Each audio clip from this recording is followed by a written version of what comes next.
Hey, it's a busy holiday week, and during this week, we are bringing you a look back at some of the most compelling stories and conversations we've covered for you in 2024. It's 24 in review. Broadcasting live from the True Crime Today studios to the world. This is Murder in the Morning with Tony Bruschi and Stacey Cole. From the Hit Killers podcast, Murder in the Morning. Going over to the world of Maddie Soto here and Stephan Sterns, the man that's been, of course, charged with her murder. New details emerging, accusing Stephan of some interesting things. Yeah, to say the least. Recent interview with a female roommate who shared the house with Maddie and her mother, Jenn Soto, shed light on Sterns' odd behavior in the days leading up to Maddie's disappearance. According to audio obtained by Fox 35, the roommate described the relationship between Maddie and Sterns as a close father-daughter connection. Although Sterns was not biologically related to her, he was the boyfriend of Maddie's mother, Jenn Soto, and occasionally stayed at the residence in Kissimmee. Despite their close bond, the roommate said she noticed Sterns acting unusual in the days before Maddie went missing. According to the woman, she remembered hearing strange noises from Sterns' room one evening. The noise lasted until at least I fell asleep, she recalled during the interview. She also noted that Sterns had taken to doing laundry, a rare occurrence she observed, and was seen with various power tools, including a hammer, for a project he didn't disclose to anyone. She noticed something odd about him because of the way he was moving around the house, the woman explained in Spanish, which was later translated by an interpreter. She mentioned that Jenn Soto had questioned Sterns about the tools, but he offered only vague responses, stating he was working on an unspecified project. Kissimmee police have since revealed even more disturbing details as part of the investigation. Detectives informed the woman during their interview that nude photographs of her were found on Sterns' phone. Authorities allege that Sterns used a hidden camera beneath the woman's bedroom door to capture these images without her knowledge. She was asked to verify the photos, and after some hesitation, she reportedly confirmed their authenticity. I take that as a yes, one detective remarked after she paused, seemingly stunned by the revelation. The woman admitted that the discovery of the photos fundamentally changed her perception of Sterns. Prior to seeing these photos, she couldn't believe he could do something to hurt Maddie. Now, seeing these photos, yeah, he's capable of anything, obviously, the detective translated, summarizing her reaction. Despite these findings, authorities have yet to file additional charges against Sterns related to the unauthorized photos of the roommate. Whether charges will be added for this alleged invasion of privacy remain unclear. Meanwhile, in newly released footage, detectives can be seen questioning Maddie's mother, Jenn Soto, and Sterns.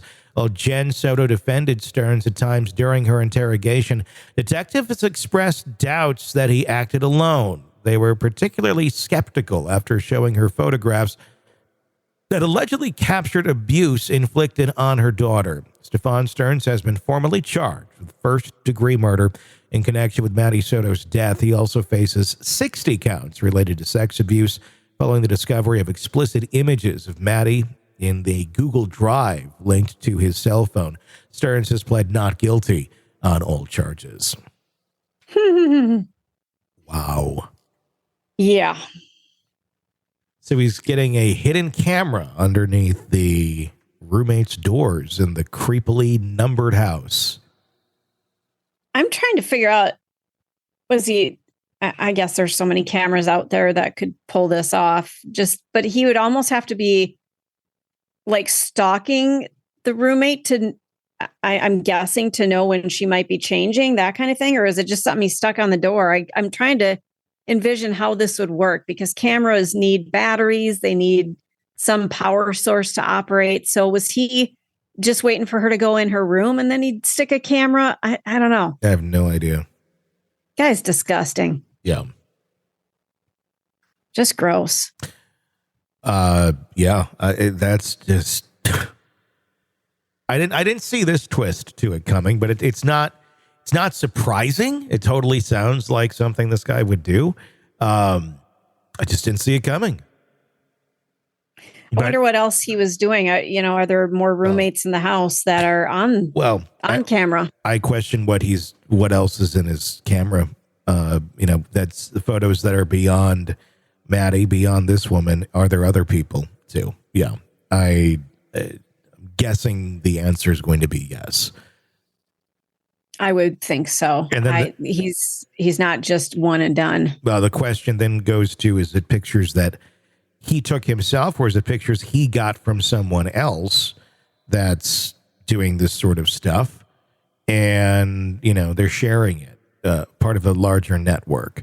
And obviously that's something that the authorities would be looking very close at to see if they can, nab more people or a larger group than just one.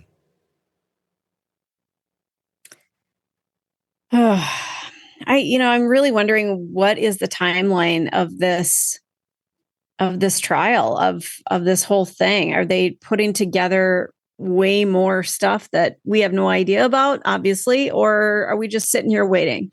Well, here's what's likely going to happen. I think we have dates on this, don't we? I don't know. I mean, either of these could be bumped. I'm going to say both very likely will be bumped because there will be superseding indictments on all of this, I'm sure. When those superseding indictments come, that just pushes everything back more because everybody needs more time to prepare for that trial with new things that you have to defend. So I'm going to guess you're going to have more. You could have more on either, quite honestly, or probably both.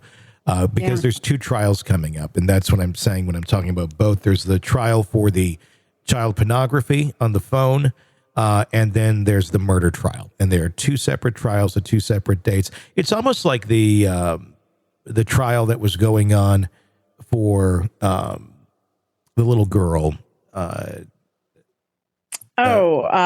Yes. Goodness gracious. Adam something, I think, was the dad.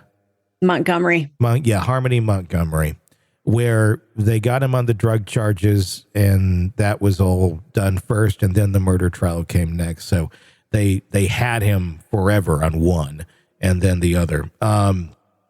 So February of next year is the sexual